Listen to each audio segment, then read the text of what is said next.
Assalamualaikum warahmatullahi wabarakatuh. Salam sejahtera untuk kita semua. Saya Wanda Hamidah hari ini hadir untuk berbincang-bincang dengan Deputi Kepala BPKP Bidang Pengawasan Penyelenggaraan Keuangan Daerah Bapak Dadang Kurnia terkait sistem pengendalian intern pemerintah atau SPIP. Selamat pagi Pak Dadang Kurnia. Assalamualaikum warahmatullahi wabarakatuh. Waalaikumsalam warahmatullahi wabarakatuh. Alhamdulillah telah hadir di hadapan saya Deputi Kepala BPKP Bidang Pengawasan Penyelenggaraan Keuangan Daerah Bapak Dadang Kurnia. Hari ini saya ada di kantor BPKP. Siap, BPKP betul. ini lembaga nasional ya Pak ya. Betul. Tadi awalnya saya berpikir BPKP itu awalnya ya Pak ya, saya berpikir BPKP, BPK, P-nya provinsi awalnya. Provinsi. Saya pikir ini cabang provinsinya, ternyata dua lembaga ini adalah dua lembaga institusi yang sangat berbeda betul. Dan dengan fungsi yang berbeda juga. Betul. Kalau Bapak bisa menjelaskan sendiri BPKP ini fungsinya seperti apa Pak? Baik. Memang ini sering menjadi quote-unquote pertanyaan juga. Ini pertanyaan umum. BPKP apa sih bedanya gitu. Tapi masih mending. Mbak Wanda tadi bilangnya BPK provinsi ya. Ada juga yang bilang BPK perjuangan katanya. Nah, jadi mungkin perbedaannya bahwa BPK itu adalah lembaga negara eksternal pemerintah yang melakukan audit pemeriksaan kepada pemerintah. Nah, kalau BPKP intern pemerintah di bawah presiden. Itu beda sekali. Jadi kita lembaga internal presiden. di bawah presiden, membantu sebagai pembantu presiden lah kalau kami.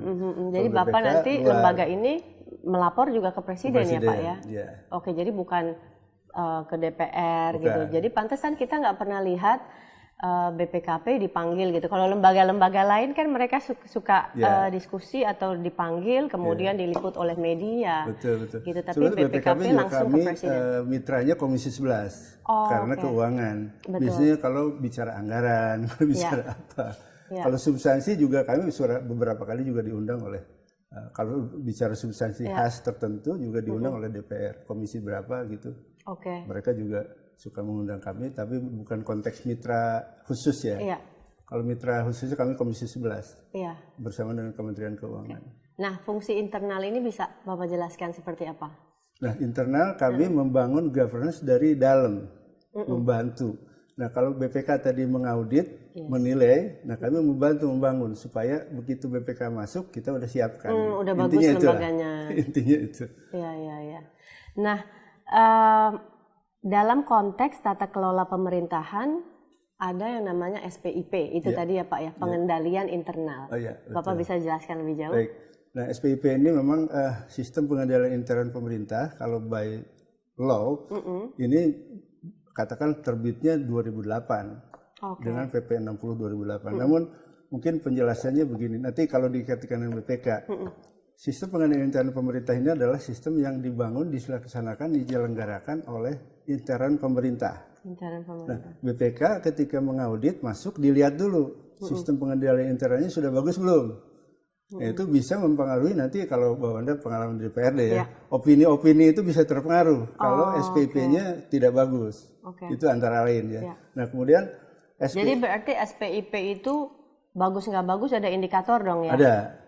Nah, SPIP ini kita yang punya kewajiban itu adalah instansi pemerintah, semua level kalau by definition ya. Jadi semua pimpinan, baik pimpinan kementerian, lembaga, provinsi, kabupaten kota itu punya kewajiban untuk istilahnya menyelenggarakan SPIP. Nah, kami BPKP by rule juga ditugaskan untuk mendampingi, melakukan pembinaan terhadap penyelenggaraan SPIP di pemerintahan tersebut, baik pusat maupun daerah. Jadi di Indonesia kami tugasnya. Tadi kalau level nasional, jadi kami pun juga ada perwakilan di seluruh Indonesia. Jadi membantu baik di pusat kementerian lembaga dengan pemda-pemda di seluruh Indonesia. Itu mungkin inti utama dari SPIP. Berarti saya pengalaman waktu di DPR ya. Jadi kalau ada provinsi mendapat WDP gitu ya, itu sepertinya laporannya udah bagus gitu. WTP ya. WTP, Kalau sudah WTP, betul. Kalau udah WTP udah bagus sekali. Nah, berarti dalam hal ini, tapi untuk mendapatkan WTP tadi, yaitu ya perlu ada indikator yang baik mengenai SPIP Antara tadi. lain, ya. Dan di situ intervensi BPKP ya. Tapi BPKP memang kerjanya panjang dan cukup melelahkan gitu. Betul. Ya Pak, nggak cuma pemerintah kota, provinsi, daerah, semua lembaga ya Pak. Berarti wah perlu sumber daya manusia yang kuat sekali di sini ya. Betul. Pak ya. Oke. Kuat dalam pengertian strategi, harus pakai strategi. Karena betul. Kan tidak kerja bisa yang melelahkan terus. Itu Pak, kerja yang melelahkan. Betul. Nah, saya terbayang sih Pak, kerja melelahkan mengawal dana-dana negara, contohnya APBD dan APBN. Tapi seringkali kan kita melihat toh masih banyak kekurangan ya Pak ya, gitu. Ya, artinya diakui. Masih banyak kekurangan, banyak PR, ketidakberesan gitu ya, baik di provinsi, kota, nasional dan lain-lain. Nah, kalau di sini kalau kita melihat banyak ketidakberesan quote unquote ini, apakah kemudian itu berarti BPKP-nya tidak mengawal gitu, atau kemudian BPKP-nya tidak dihiraukan, atau seperti apa Pak? Good question. Kan ini concern juga Bu. Ya. Soalnya BPKP ngapain aja kan? Ya, gitu. Ya, betul, pertanyaannya betul, sebetulnya itu. Nah, barangkali terkait dengan yang kita diskusikan pagi ini adalah mengenai SPIP. Tanggung jawab penyelenggaraan SPIP itu adalah ada di instansi pemerintah. Ya. Jadi bukan BPKP nih, harus ditegaskan juga. Jadi bukan urusan BPKP gitu ya. Nah, itu kewajiban itu adalah di instansi pemerintah. Bagaimana menyelenggarakan, menguatkan proses bisnisnya dari sistem pengendalian intern tadi, itu adalah instansi pemerintah. Nah tadi BPKP, Bapak berkali-kali mengatakan wajib. Betul. Urgensi wajib itu apa sih Pak? Wajib, kalau kita bicara wajib berarti kan merefer apa aturannya. Kan gitu. Nah itu seperti tadi sampaikan, berdasarkan PP 60 2008 itu semua instansi pemerintah itu wajib menyelenggarakan SPIP. Jadi ada dua aspek di PP 60 tersebut. Tadi kewajiban instansi pemerintah untuk menyelenggarakan sistem pengendalian intern pemerintah tersebut. Yang kedua, mandat kepada BPKP untuk melakukan pembinaan. Nah, tapi memang statement seperti tadi berdasar mempertanyakan BPKP kemana aja. Kalau di sini nggak beres-beres kan. Betul. Nah, kalau katanya pembinaan ya kadang-kadang kan kita taunya pembinaan. Nah, ya kalau person gitu ya, ini orangnya mau dibina atau mau nggak dibina gitu. Kalau lembaga kan juga begitu ya Pak. Ini nggak beda jauh. Nggak beda jauh mau dibina atau nggak mau dibina. At the end kembali lagi kepada lembaga tersebut. Betul. Pak. Karena kita intinya barangkali pembinaan itu dilakukan melalui menerbitkan pedoman-pedoman. Nah, kita kan nggak bisa one to one terus sehari-hari kan. Kita menerbitkan pedoman bagaimana menyelenggarakan SPIP tersebut. Betul. Pedoman teknisnya seperti apa, kemudian juga melakukan pendidikan dan pelatihan bagi staf-staf anggota-anggota di pemerintahan. Pendidikan dan pelatihan ini diminta, baik diminta ataupun nggak diminta. Kita menyediakan slot. Menyediakan slot. Nah kemudian juga terkait juga kalau implementasi kita juga melakukan BIMTEK. Sosialisasi kalau tergantung level kebutuhan ya. Kalau hanya untuk meningkatkan awareness, sosialisasi dulu. Kemudian untuk yang lebih teknis lagi kita BIMTEK atau diklat seperti itu. Kita ada pusdiklat di pusdiklat di Ciawi, Mbak Wanda. Kalau mau ada kesempatan silahkan yang ke sana. Bagus sekali view-nya. Baik. Insya Allah kalau ada kesempatan akan hadir. Nah kembali lagi tadi. Pembinaan itu tadi ya Pak ya, pembinaan itu tadi kalau Bapak melihat selama ini ya banyak apa namanya di banyak kasus, mungkin bukan banyak kasus, banyak daerah atau banyak lembaga seperti pastinya di setiap provinsi, baik kota, daerah, provinsi ataupun lembaga yang lain ya, lembaga pemerintahan yang lain, kementerian dan lain-lain, pasti Bapak melihat artinya sejauh mana mereka antusias atau antusias dibina gitu, atau tidak antusias dibina, karena berdasarkan PP ini kan semuanya wajib berarti sebetulnya kalau mereka memenuhi protokol SPIP ini ya semoga mereka bisa menjaga integritas pemerintahannya ya Pak ya, dalam harapannya begitu. Harapannya kan seperti itu. Nah, kalau Bapak seperti BPKP ini, kalau Bapak melihatnya Pemda atau lembaga kementerian kan bisa kelihatan ya kalau mereka antusias, menurut saya mereka mau, they want to be a good governance ya, clean governance gitu. Tapi saya pastikan pasti ada juga yang tidak mau tersurat gitu ya, hanya sebagai formalitas tapi tidak terlalu pengen mewujudkan good governance ini gitu. Kalau pengalaman bilang, Bapak itu natural ya, natural orang. Dalam pengertian begini, secara kelembagaan kita sudah juga mengukur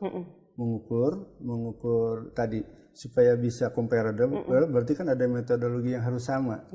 Nah, kita mengukur, istilahnya kita namakan maturitas SPIP, Bu, Mbak Wanda. Nah, sedikit cerita dulu mengenai tahapan implementasi SPIP ini ya. Sebagai kronologis barangkali untuk mendapat gambaran sepenuhnya. Kita bagi ada beberapa fase.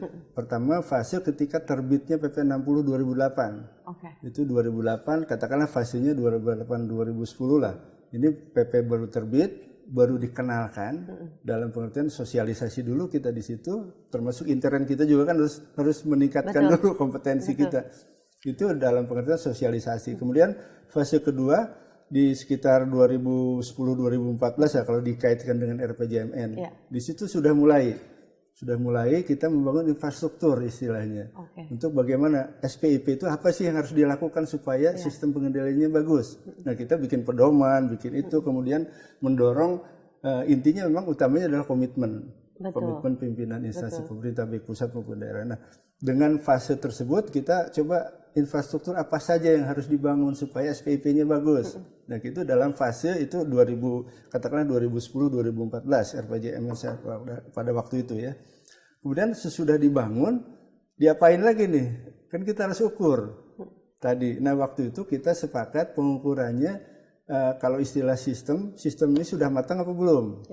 Nah, waktu itu kita kembangkan pengukurannya, istilahnya maturitas, kematangan dari sistem ini tersebut. Nah, dengan unsur-unsur yang dia bangun itu tersebut sudah matang belum sistemnya. Nah, kita ukurannya ada level 1 sampai 5. Nah, mungkin tadi yang pertanyaan Mbak Wanda terkait dengan antusiasme nanti tergambarkan di level mana dia. Umumnya kalau yang begitu-begitu masih di level 1 2 atau level 1 rata-rata. Nah, tapi kalau udah antusias kita bantu meningkatkan, dia udah banyak yang level 3. Walaupun secara target di 2019 tuh diminta oleh Pak Presiden tuh level 3. Tapi belum semuanya. Nah, masih. Berarti berarti kan kesimpulan dari pembinaan yang BPKP lakukan ini ada di lembaga ini di level mana gitu ya, 1 sampai 5 sehingga tersebut. Kita ada standar. Nah, tapi kan Bapak kan melapor ke Pak Presiden. Apakah laporan itu bisa dilihat juga nggak oleh masyarakat umum gitu? Oh, bahwa misalnya contoh Provinsi DKI ini ada di level 2. Gitu. Oh, provinsi NTT ini ada di level 3. Contoh-contoh kayak gitu bisa nggak diketahui oleh masyarakat? Itu kalau istilah kami strategi komunikasinya ya, strategi komunikasi. Sehingga kita ketika ada leveling itu, terutama yang sudah level 3, kita buatkan sertifikat. Sertifikat sehingga dia bisa pajang, itu kan termasuk publikasi juga ya. Sehingga sertifikat itu bisa dipajang oleh kepala daerah gitu. Kita sampaikan. Bisa menjadi hal yang itu. Nah, termasuk juga nanti kelihatan di hasil opini BPK-nya. Bagaimana kualitas pengendalian intern pemerintahnya di situ. Jadi sebetulnya kalaupun BPK memberikan hasil bagus pasti karena ada sebelumnya mungkin ada intervensi dari BPKP gitu ya Pak ya. Antara lain seperti itu. Kita mendorong itu. Nah, tadi tujuan. Jadi maksud saya nggak mungkin kalau BPK bilang bagus, tapi ternyata kalau pernah nggak terjadi dua hal yang berbeda gitu, ternyata bertolak belakang BPKP bilang, oh ini levelnya saya cuma bisa kasih level 1, 2 nih lembaga tersebut, sementara BPK kasih apa namanya opini yang bagus. Opini yang bagus. Nah itu rasanya memang pernah nggak Pak? Itu harusnya searah gitu, teorinya searah. Tapi pengalaman memang searah Bu, sama orang. Jadi kalau level 1 rasanya kuat kalau WTP dia gitu. Oke, baik. Jadi, karena dia belum settle sistemnya. Iya. Nah kembali ke SPIP. Nah kabarnya, ya terima kasih Pak. Aduh ngomong terus sampai lupa minum kita. Alhamdulillah. Nah saya dengar bisik-bisik tetangga. BPKP baru launching sebuah pedoman baru ya Pak ya. Betul, boleh di-share? Nah, launching sistem baru atau metodologi baru itu tadi dikaitkan dengan fase berikutnya. Tadi kita bicara fase sampai 2019 pengukuran maturitas. Jadi fase itu kita baru mengukur kematangan sistem. Ada kebutuhan lain tadi kan pertanyaannya tadi efektif nggak sih gitu. Nah, kebetulan dengan arahan kepala BPKP yang baru juga masuk, ini diarahkan kita coba ukur. Jangan hanya sistem matang apa tidak, tapi efektif enggak. Dikaitkan dengan hasil. Nah, sehingga di fase 2020-2024 kita istilahnya new SPIP Bu, Mbak Wanda. Jadi result based SPIP istilah. Result based ya Pak. Itu bahasa, kalau boleh saya bilang bahasa dagangnya lah. Dalam pengertian SPIP bukan hanya sekedar memenuhi infrastruktur, pemenuhan formalitas. Hanya peraturan ada, tapi diimplementasikan enggak. Kemudian kita juga mengukur bagaimana hasil yang diperoleh, yang diharapkan. Kan tujuan dari SPIP itu adalah at least ada 4. Yang pertama, tujuan efektivitas pencapaian tujuan organisasi, efisien dan efektif tidak, laporan keuangannya handal apa tidak, kemudian asetnya aman apa tidak. Jangan sampai ini tapi asetnya di mana-mana nggak aman. Nah, yang terakhir ketaatan terhadap peraturan perundangan. Itu juga menjadi yang dilihat oleh BPK tadi. Kalau ininya dianggap bagus pasti opininya WTP. Nah, sehingga sekarang dengan new SPIP result based, kalau istilahnya result based SPIP ini kita mengintegrasikan keseluruhan. Nah, ada tambahan lagi barangkali konteksnya. Kita mengukurnya sekarang bukan hanya tadi pembangunan infrastruktur, sarana prasarana, pengendalian intern, tapi bagaimana kita lihat kualitas perencanaannya, kualitas struktur dan proses. Nah, selama ini kita fokus di struktur dan proses. Nah, sekarang kita fokus juga di bagaimana mengintegrasikan keseluruhan dari perencanaan, kemudian struktur proses dengan hasilnya, integrated apa tidak gitu. Nah, kemudian ada juga aspek lain yang sekarang kita tadi mungkin Mbak Anda udah, ini kan masih ada korupsi, masih ada apa. Nah, kita juga concern. Termasuk juga masalah manajemen risiko. Nah, selama ini memang hasil pendampingan kami, evaluasi kami ketika membangun tadi infrastruktur SPIP tersebut, yang paling lemah adalah di penilaian risiko. Ada unsur dari SPIP itu namanya pengelolaan risiko. Nah, di situ kelihatannya unsurnya paling lemah. Nah, sekarang di RPJMN sekarang pun memang pemerintah, ini menjadi keputusan pemerintah sebetulnya, kita manajemen risiko sektor publik pun harus ditingkatkan, sehingga harus diukur juga. Nah, jadi kita dengan yang new SPIP ini mengintegrasikan antara unsur-unsur yang tadi sudah dibangun, kemudian bagaimana dengan manajemen risikonya, kemudian juga dengan pengendalian korupsinya seperti apa, sehingga diharapkan itu menyeluruh seperti itu. Ini yang berarti new-nya gitu. Jadi ya result based ini penting juga karena kan bagaimana orang akan melihat hasilnya ya Pak ya. Betul. Jangan diharapkan ini udah bangun tapi ternyata nggak dapat juga hasilnya gitu. Hasilnya nggak dirasakan. Iya, betul. Baik, Pak. Kemudian di sini tadi kita bicara sistem pengendalian yang komprehensif tadi, result based tadi dan responsif terhadap perubahan lingkungan yang strategis. Konkretnya seperti apa, Pak? Nah, ini memang tadi yang saya sampaikan ada shifting di dalam, mungkin pembangunan infrastruktur tidak berbeda jauh apa yang kita sudah lakukan selama ini, tapi pengukurannya. Kita secara komprehensif, integratif tadi antara dari aspek yang apa yang kita nilai, kita mengintegrasikan bagian perencanaannya, perencanaan strategisnya, kemudian bagaimana juga struktur dan proses di dalam pengendalian intern tersebut, kemudian juga bagaimana hasil yang dicapai tadi. Nah, juga diintegrasikan tadi dengan manajemen risiko, dengan ini, dan antara lain juga kapabilitas APIP-nya. Nah, kan saya baru mau menanyakan ini, Pak. Baik. Karena integratifnya di situ sebetulnya, bukan hanya yang di dalam, tapi juga APIP-nya tadi. Oke, berarti APIP ini memiliki tanggung jawab untuk implementasi SPIP di kementerian lembaga daerah ya, Pak? Nah, ini mungkin perlu diluruskan persepsi selama ini. Biasanya di pihak manajemen katakan ini ada dua pilar manajemen di pemerintahan sama inspektorat. Betul. Yang APIP tadi inspektorat tadi nama bahasa resminya. APIP itu aparat pengawasan intern pemerintah. Jadi bahasa standarnya itu. Kalau bahasa seharinya inspektur lah mungkin inspektur jenderal, inspektur provinsi, kabupaten kota. Nah, biasanya yang di manajemen ini beranggapan itu tanggung jawabnya APIP. SPIP ini. Ya. Padahal secara di manajemen maksudnya pemerintahan ya mungkin kalau di Pemda itu dari Sekdanya, dari OPD seperti itu itu bukan tanggung jawab saya, tanggung jawab APIP katakan gitu. Nah, ini yang awareness ini yang harus selalu kita dorong, PR yang kita dorong bahwa SPIP itu sebetulnya tanggung jawab semua. Nah, APIP diadakan adalah untuk supaya bisa ini ngecek efektif enggak. Sehingga ketika BPKP juga melakukan evaluasi itu dibantu oleh APIP. Nah, APIP juga harus capable. Nah, istilahnya kami ada kapabilitas APIP supaya itu. Dan APIP tadi, karena APIP itu, inspektor itu kan sehari-hari ada di situ. Sehingga dia bisa memberikan early warning bagi penyelenggara pemerintahan lah. Itu yang gitu.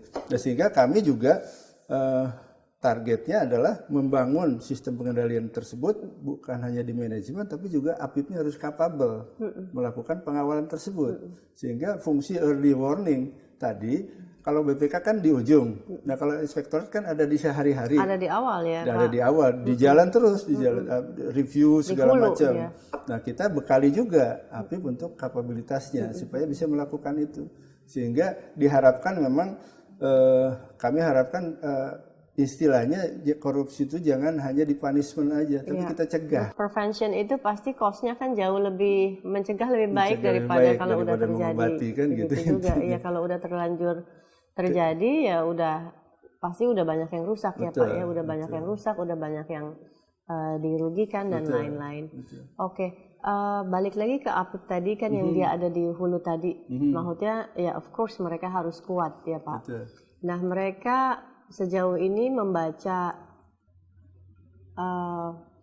ya kalau dibilang harus kuat tapi ya tentunya tekanan-tekanan terhadap ya orang tadi kembali lagi ya Pak ya nawa itu tadi ya kalau ada yang nawa itu ada yang niatnya baik pasti dengan mereka sangat mendambakan pengawalan aparatur APIP tadi Pak tapi kemudian bagaimana APIP bisa memberikan warning tadi ketika mereka bisa mendeteksi akan ada sesuatu gitu kan mereka bisa sense itu ya Pak gitu itu teknisnya seperti apa mereka bisa melakukan apa gitu untuk memberikan warning kepada lembaga kementerian pemerintah. Good. Nah tadi sebelumnya saya sampaikan bahwa APIP ini harus capable. Betul. Ya kan, capable dari berbagai hal. Nah, kita bekalin dengan metodologinya. Bagaimana melakukan review, bagaimana melakukan audit. Nah, itu termasuk juga BPKP juga, termasuk mendiklatkan. Itu juga termasuk yang bidang kami yang kita sudah lakukan selama ini. Di APIP pun kita mengukur kapabilitasnya dengan level juga. Jadi nanti kelihatan inilah APIP-nya itu level 1 atau level 2, level 3. Nah, ketika masih level 1 kemungkinan besar belum bisa melaksanakan fungsi tersebut. Jadi masih ke compliance, ngecek sana sini ada enggak gitu. Bukan dalam pengertian kepentingan manajemen sebagai partner dari manajemen untuk memberikan early warning. Tapi kalau masih di level 1 dia mungkin dengan sibuk mungkin datang pun hanya ngecek kas seperti itu jadi bukan ke program. Nah, ini juga menjadi pembahasan di kami juga ketika mendampingi. Karena tadi dua pilar ini harus seimbang terus. Nah, termasuk juga dengan masalah APIP tadi, masalah kompetensi menjadi sangat penting. Tapi juga kami yakinkan bagaimana pemberdayaan APIP ini oleh pimpinan instansi. Karena ada juga yang istilahnya it's nice to be there aja gitu. Iya. Jadi ada ya, itu itu. tadi kembalikan ke niatnya, mereka menginginkan peran serta APIP lebih efektif dalam tidak, lagi lebih dalam atau apa enggak. gitu. Yang pasti kalau perannya lebih banyak pastinya lebih efektif ya hasilnya. Tapi kalau memang dalam tanda kutip quote unquote tidak diinginkan gitu ya Pak. Hanya sekedar ada ya memang tidak akan berfungsi dengan baik. Nah, termasuk juga ini ada case yang pernah saya juga dikonsultasikan. Kami ada leveling tadi ya, kapabilitas APIP katakanlah level 3. Dia udah bagus berarti kan. Nah, tiba-tiba kepala daerahnya ditangkap. Nah, terus saya harus diturunkan kapabilitas APIP saya, kata inspekturnya. Saya bilang gini, saya cek dulu.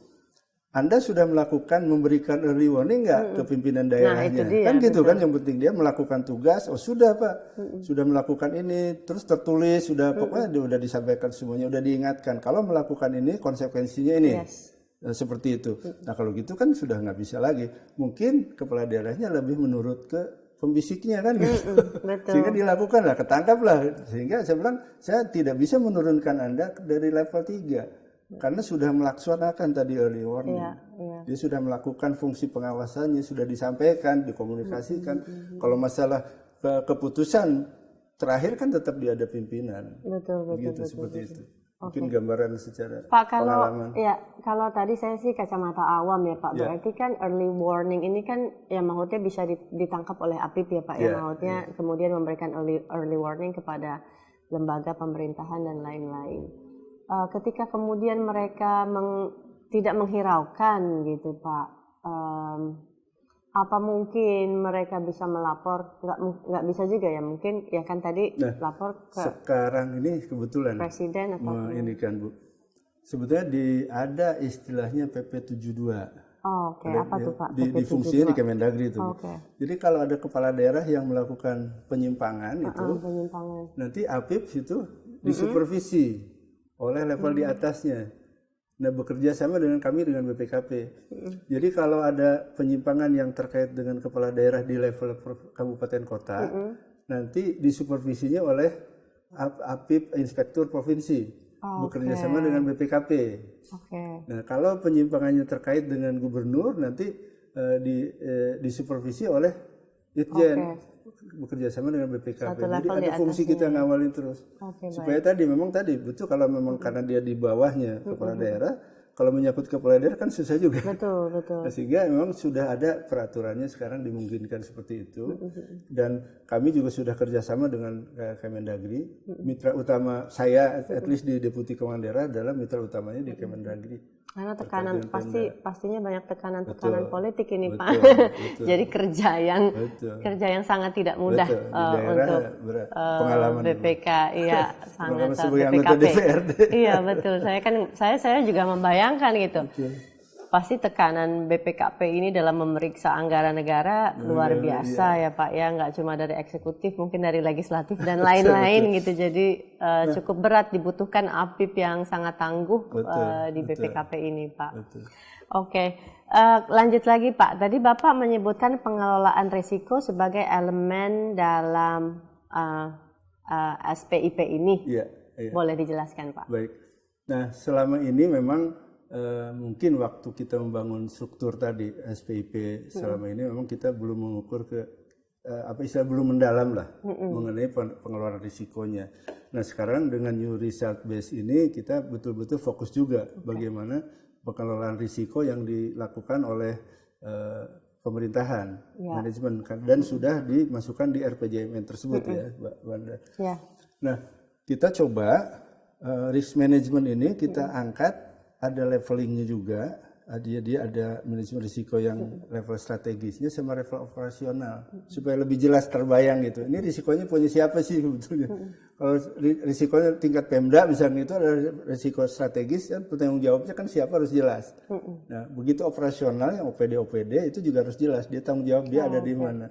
Nah sehingga dengan manajemen risiko yang lebih tersistem, itu lebih mudah nanti ketika kita membantu teman-teman mitra itu untuk memetakan, istilahnya mapping. Biar nggak saling lempar. Nah, gitu. Jadi jelas ini risikonya resiko paling ada banyak. di mana, punya siapa risikonya.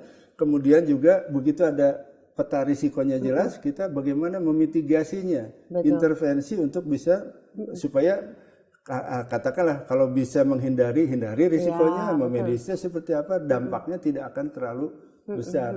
Nah, tadi dari risiko tersebut tentu saja dalam rangka tujuan organisasi, bukan perorangan ya. Kita bicara organisasi. Nah, sehingga seperti itu manajemen risiko yang kita coba usung dengan metodologi. Termasuk risiko korupsi ya Pak? Termasuk. Nah, risiko korupsi tadi, kita membangun sistem pengendalian intern, membangun manajemen risiko. Pasti tetap ada, bagaimanapun ada yang tidak bisa dikontrol. Betul. Kalau istilah kita di manajemen risiko ada residual risk-nya, risiko sisa. Udah di-manage apapun ternyata masih ada yang lolos juga. Nah itu tetap, itu secara common sense juga tetap ada. Harapan kita sebagai katakanlah practitioners pengendalian ini, kalau bisa dicegah, jangan sampai terjadi dulu kan gitu. Karena penghukuman tadi costly juga. Penghukuman tuh costly.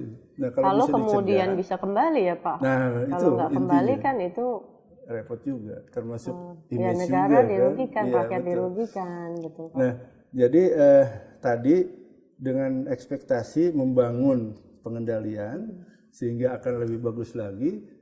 Residual risk-nya makin kecil. Betul. Mungkin kalau tidak diapa-apain residual risk-nya segitu jelas karena nggak diapa-apain, nggak diintervensi. Ketika udah diintervensi, mudah-mudahan residual risk-nya bisa mengecil sampai titik ya barangkali tidak nol lah ya. Tetap ada risiko itu tetap ada. Kita masih ngelihat masih banyak kasus korupsi ya Pak ya, baik ya nasional sama di pemerintahan daerah dan lembaga kementerian negara. Nah, itu artinya mereka belum menjalankan SPIP dengan efektif, Pak? Nah, ini kalau bicara itu memang nanti kita lihat ada variasinya. Bagaimanapun namanya, tadi kita sudah ukur juga, itu bisa ditunjukkan kalau kualitas pengendaliannya rendah, potensi terjadinya korupsi tinggi. Dalam pengertian, kan kembali ke orangnya. Kalau sistem, karena sistem bagus pun, kalau niatnya pasti diakalin kan gitu. Betul. Gitu. Tapi secara sistem kita mencoba membangun sistem mencegah dulu. Nah kalau masalah nanti selanjutnya kembali ke masalah. Ya berarti kalau pemikiran awam itu sebetulnya korupsi itu nggak mudah Pak, karena banyak yang diakali kan. Gitu artinya karena ada SPIP ini harus dijalankan. Udah dijagain semua ada sebetulnya. Jadi sebetulnya ya semestinya pasti bisa terdeteksi gitu ya Pak. Ada early warning tadi. Ini nggak bener nih, ini akan indikasi-indikasinya kan udah ada gitu. Tapi ya kembali lagi kalau memang punya niat buruk ya pasti apapun untuk menghindari itu kan pasti. Gitu. Jadi ya. Potensi kelihatannya kalau menurut pengamatan at least saya, potensi semakin meningkatnya pertama tadi komitmen pimpinan seperti apa. Betul. Karena sistem selemah apapun kalau komitmennya tinggi itu tidak disalahgunakan oleh dia. Yang kedua infrastrukturnya, infrastruktur pengendaliannya dia udah kuat belum? Karena kalau memang mungkin niat, tapi begitu prosedurnya udah dikuatkan dengan tersistem seperti apa kan sudah agak sulit menembus barangkali. Nah, ukuran standar SPIP di level nasional itu tadi mungkin. Mungkin saya bisa sampaikan kita melakukan supaya bisa diperbandingkan. Ada tadi ukuran maturitas tadi. Maturitas tadi Bapak jelaskan ya. 1-5 itu tadi ya. Jadi kita tergambarkan ukuran standar secara nasional kan bisa diperbandingkan dengan metodologi yang sama, hasilnya seperti apa? Pemda ini atau instansi pemerintah ini, sehingga kalau metodologinya sama, hasilnya berbeda berarti ada something wrong di sini kan, di implementasinya. Kenapa dia sebegitu? Nah itu nanti istilahnya kami ada area of improvement-nya apa? Untuk bisa ditingkatkan supaya jadi masuk ke kondisi lebih ideal. Itu yang sering kita lakukan untuk rekomendasi, kemudian kita kawal, kita dampingi untuk perbaikan itu menjadi dinamis. maturitas ini bukan berarti sekarang 3 seterusnya 3, sekarang 1 seterusnya 1. Karena kalau sudah area of improvementnya sudah ditingkatkan, berarti kan dia bisa naik kelas tuh. Tapi kalau udah level 3 terus dibiarin terus tidak dipelihara kan bisa turun lagi. Nah sekarang dengan periode 2020-2024 tersebut ada target-target nasional yang sudah disampaikan di RPJMN. Nah, kita berharap memang BPKP termasuk yang institusi yang diharapkan untuk ikut membangun tersebut. Pekerjaan rumah yang cukup lumayan. Targetnya 2024 tuh kalau bisa 78% seluruh instansi pemerintah tuh at least di level 3. Iya. Ekspektasi Bapak? Ekspektasinya. Itu berdasarkan baseline, berdasarkan pengalaman selama ini, kita punya PR banyak lagi dalam pengertian dengan leveling yang ukuran tadi, dengan ukuran baru yang berdasarkan hasil. Nah, Bapak tadi kan BPKP kan langsung bertanggung jawab di bawah Presiden ya Pak ya. Kalau Bapak memberikan laporan ke Presiden itu diminta tidak diminta, Bapak memberikan setiap tahun atau seperti apa? Nah, ini ada 2 aspek, ada yang rutin, mungkin semesteran, mungkin tahunan, Kepala BPKP melaporkan, tapi juga yang sewaktu-waktu. Oh, sewaktu-waktu diminta dipanggil? Ya. Presiden misalnya curiga, ada lembaga atau Pemda atau Pemprov, Bapak memberikan. Pak Kepala yang biasanya diundang. Sekarang hampir setiap ratas Pak Kepala diundang. Mungkin tidak ditanya langsung di situ, tapi diharapkan tolong cermati. Sehingga sebetulnya ini yang istilahnya kami itu. Bapak lapor nggak kalau misalnya ada indikator misalnya yang, kami khawatir nih Pak. Provinsi ini ada di level ini, ada gimana? Ini kalau terkait dengan itu kita biasanya istilahnya surat atensi, Mbak. Kalau yang rutin tadi berkala laporan tahunan, kalau rutin. Kalau case by case biasanya atensi. Atensi, tapi kalau biasanya tidak langsung ke Presiden dulu. Kemana Pak? Ke menterinya dulu. Mendagri dalam hal bukan ini? hanya Mendagri. Menteri Sosial misalkan, yang bersangkutan dulu, case-nya apa? Case-nya apa? Sehingga kita melakukan pengawasan, hasil seperti ini, atensi dulu ke menterinya, tembusan ke Presiden gitu. Nah, kembali ke strategi nih Pak. Ya, tadi kita udah bicara resiko, termasuk resiko korupsi tadi. Nah, strategi khusus yang ingin dilakukan BPKP seperti apa Pak? Nah, kalau bicara strategi, memang kita harus introspeksi juga. Ada strategi internal, ada ke eksternal, kan gitu. Bagaimanapun kita internal juga harus dalam pengertian kompetensi harus ditingkatkan, kan, pelatihan segala macam. Nah, untuk eksternal, terutama memang tadi awareness tentu saja menjadi kunci utama dari pimpinan-pimpinan, sehingga kami berekspektasinya berikutnya juga ada PR untuk awareness di tingkat top manajemennya. Betul Pak. Kalau istilah kami tone of the top ya, bagaimanapun itu ditentukan oleh tone of the topnya, top pimpinan di situ seperti apa. Sehingga kami istilahnya targetnya adalah eksekutif meetingnya lah, target eksekutif meetingnya sehingga bisa memberikan bukan hanya di level teknis. Mungkin selama ini ngajarinnya how to-nya, tapi why-nya ada di atas di level kebijakan, kita tidak terlalu aware lah dengan kita menjadi PR besar juga. Nah, kalau khusus bidang kami di keuangan daerah barangkali Mbak Wanda, sudah ada MOU dari Kepala BPKP dengan Mendagri, kerjasama kita bersama untuk menggarap di daerah. Nah, di situ di dalam MOU tersebut antara lain tadi bagaimana membangun akuntabilitas di daerah dan diikuti juga dengan perjanjian kerjasama antara kami Deputi dengan Pak Irjen, bagaimana mengawasi ke daerah, termasuk di daerah juga kepala perwakilan dengan para gubernur. Jadi kita sudah sama-sama nih secara modal sudah ada, implementasinya sedang kita berlangsung usahakan. Khusus SPIP memang ke arah kedepannya kita ingin menjadi internalisasi SPIP itu menjadi suatu kebutuhan. Betul. Kebutuhan di organisasi. Bukan formalitas ya Pak. Bukan hanya formalitas tikmak aja. Betul. Sehingga mungkin penilaian tadi maturitas selama ini kita lebih fokus ke pemenuhan dokumen. Nah ke depan kita tidak fokus dokumen tapi ke substansinya. Yes. Sehingga substansinya apakah sudah dilakukan atau tidak. Dokumen itu hanya pendukung aja, bukan menjadi fokus utama. Itu menjadi strateginya barangkali yang kita coba usung. Ya, oke, baik. Terima kasih banyak Pak Dadang Kurnia. Terima kasih banyak. Mungkin ini saja yang bisa saya tanyakan. Nanti mudah-mudahan dalam pertemuan yang lain akan lebih banyak lagi, Pak.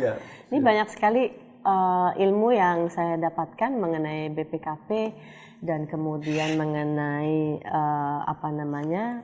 SPIP tadi ya Pak ya. Andai kata kalau saya boleh menyimpulkan, andai kata semua lembaga negara, pemerintah daerah bisa menerapkan SPIP ini nggak cuma sebagai formalitas tapi efektif, saya rasa di negara ini pembangunan akan jauh lebih maju ya Pak. Nggak ada lagi korupsi-korupsi. Mudah-mudahan korupsi-korupsi bisa dihindari karena sebetulnya ya semuanya itu bisa terbaca dan ya malah sudah dilakukan early warning oleh BPKP dalam hal ini gitu. Jadi ya mudah-mudahan SPIP ini bisa dipatuhi dan dipenuhi ya Pak ya. Ya mudah-mudahan juga nggak cuma sebagai formalitas tapi sebagai kebutuhan bagi good and clean governance ya Pak. Oke, terima kasih banyak Pak Dadang Kurnia atas waktunya. Terima kasih banyak. Demikian bincang-bincang saya dengan Pak Dadang Kurnia, Pak Deputi, yang cukup menarik mengenai SPIP. Sekarang saya menjadi lebih tahu dan lebih aware ya kenapa SPIP itu harus ada, perlu ada dan harus diadakan. Nah, karena perannya sangat strategis dalam tata kelola pemerintahan di negeri ini. Mudah-mudahan bincang-bincang kami membawa manfaat juga buat Anda.